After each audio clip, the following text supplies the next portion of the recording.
안녕하세요, 이준영입니다. 이번 영상에서는 4장 마지막에 있는 기술 면접 팁에 대해 이야기해 보겠습니다.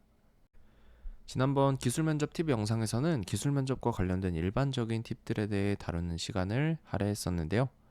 이번 시간부터는 바로 면접 질문으로 들어가서 면접 질문 위주로 이야기를 하겠습니다. 먼저 4장에 있는 기술 면접 팁의 첫 번째 질문으로는 이 질문을 넣었습니다. 바로 프로토콜에 대해 설명해 보라는 질문입니다. 우리는 프로토콜이라는 단어를 많이 사용합니다. 꼭 개발자가 아니더라도 종종 사용하는 용어죠. 프로토콜이 뭔지 아는 것 자체는 단순히 지식에 대한 검증이라고 볼 수도 있겠지만 우리가 자주 사용하는 용어가 어떤 의미인지, 이게 왜 필요한지에 대해 고민해 볼 만한 문제의식이 있는지 검증해 보는 질문이기도 합니다. 프로토콜은 여기 답변에 적어둔 것처럼 통신 규약을 이야기하는 겁니다. 사람과 사람이 대화할 때도 같은 언어를 쓰는 게 중요한 것처럼 네트워크에서 서로 다른 기기가 통신을 할 때도 프로토콜이 같아야 합니다. 만약 다른 프로토콜을 사용하고 있다면 통신을 할 수 없겠죠. 왜냐하면 통신할 때 사용하는 데이터의 구조가 완전히 다르거든요.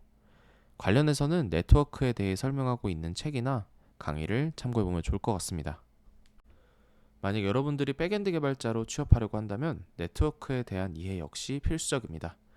이 도서에서도 네트워크에 대한 기본적인 내용에 대해 다루고는 있지만 면접에서 좋은 답변을 하기에는 충분하지 않을 겁니다. 따라서 꼭 따로 공부해 보기를 추천드립니다. 두 번째 면접 질문은 웹브라우저로 www.google.com에 접속하면 어떤 일이 생기는지 설명해 보라는 질문입니다. 앞에서 한번 다뤘던 내용이죠. 여기 적어둔 것처럼 가급적 큼직한 단위로 설명을 하고 꼬리 질문을 유도하는 게 좋다고 생각합니다. 왜냐하면 자세히 답변하기 시작하면 엄청 자세히 설명할 수 있는 질문이거든요. 처음부터 지나치게 자세히 답변하다 보면 여러분들이 설명하다가 중간에 막히는 부분이 생기거나 설명이 꼬일 수 있습니다. 따라서 처음에는 간단히 답변해 보시기 바랍니다. 이 내용은 꼬리 질문에서 몇 가지 이야기하고 싶은 것들이 있어서 꼬리 질문을 좀 보겠습니다. 첫 번째 꼬리 질문은 URL 파싱 과정에 대한 설명입니다. 이 부분도 꽤 중요한 부분인데요. 우리가 입력하는 URL은 사실 꽤 복잡한 구조를 가지고 있습니다. 우리는 단순히 도메인 주소만 이야기를 했는데요. 원래는 앞에 http 하고 붙는 스키마도 있고 생략되어 있는 포트도 있고요. 그리고 여기 있는 것처럼 search 같은 경로도 있고 뒤에 물음표 q URL 같은 파라미터도 존재합니다. 이런 문자열을 파싱해서 도메인 주소에 해당하는 부분만 DNS에 요청해서 IP 주소를 알아냅니다. 이 과정에선 문자열 파싱이라는 게 필요한데 어떻게 문자열을 파싱할 수 있는지 알고 있는 게 좋습니다. 여러분들이 실제로 웹브라우저를 구현할 것은 아니지만 URL을 파싱할 일은 꽤 많이 있거든요. 여기 나와 있는 키워드나 정규 표현식 같은 것을 키워드로 검색해서 추가적인 내용을 찾아보시기 바랍니다. 두 번째 꼬리 질문은 DNS의 동작에 대한 질문입니다. DNS 역시 모든 도메인에 대한 정보를 알고 있는 게 아닙니다. 내가 요청한 DNS에서 모르는 도메인 주소가 어떻게 처리됐는지 찾아보시기 바랍니다. 이 내용은 네트워크에 대한 내용입니다.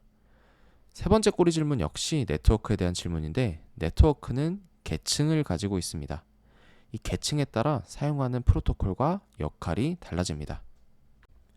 우리가 사용하는 HTTP는 가장 높은 계층에 속하고 HTTP로 요청을 보내면 낮은 계층의 신호로 변해서 컴퓨터 외부로 나가게 됩니다.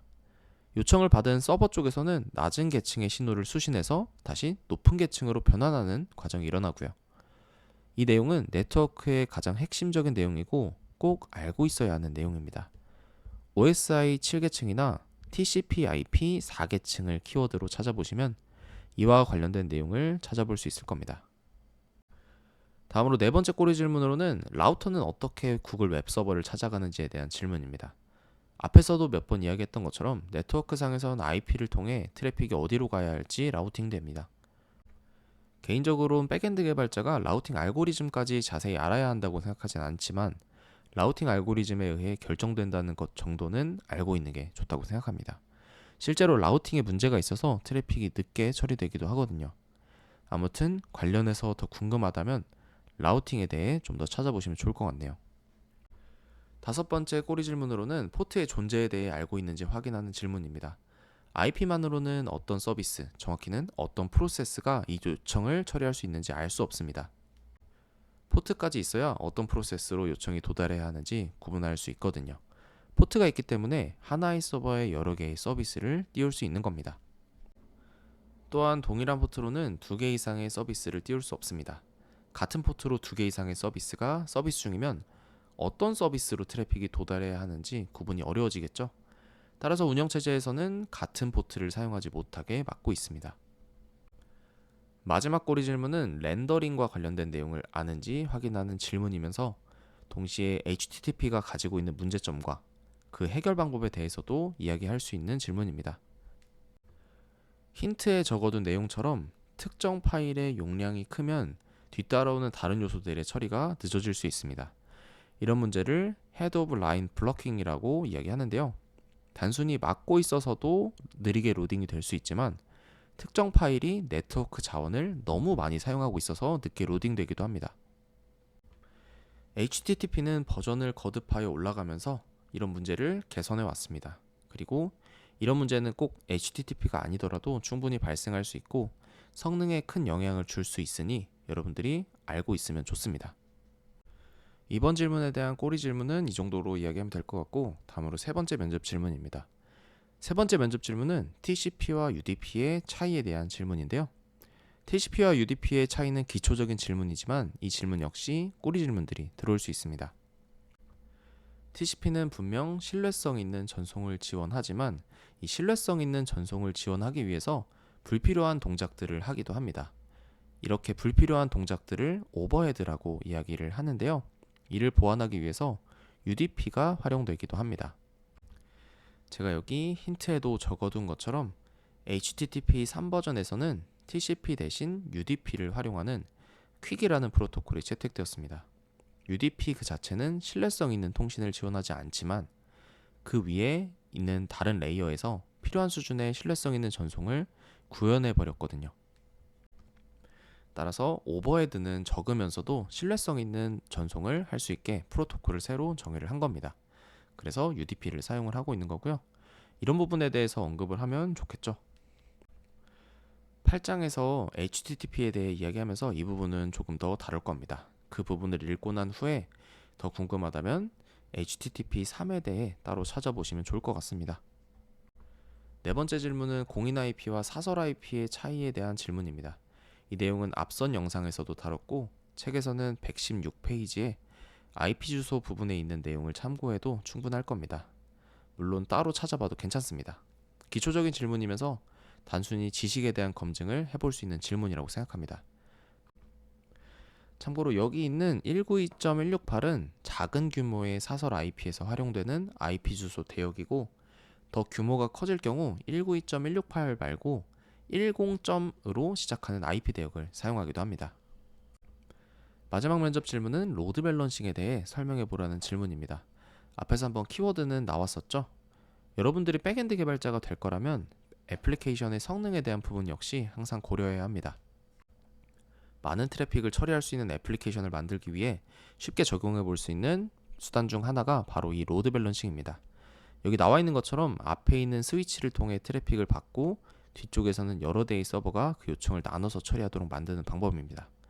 로드 밸런싱 말고도 성능을 개선할 수 있는 많은 개념과 구조가 있기 때문에 이 책을 통해 백엔드 애플리케이션 개발 방법을 학습해 본 다음에 추가적으로 학습해 보시기 바랍니다.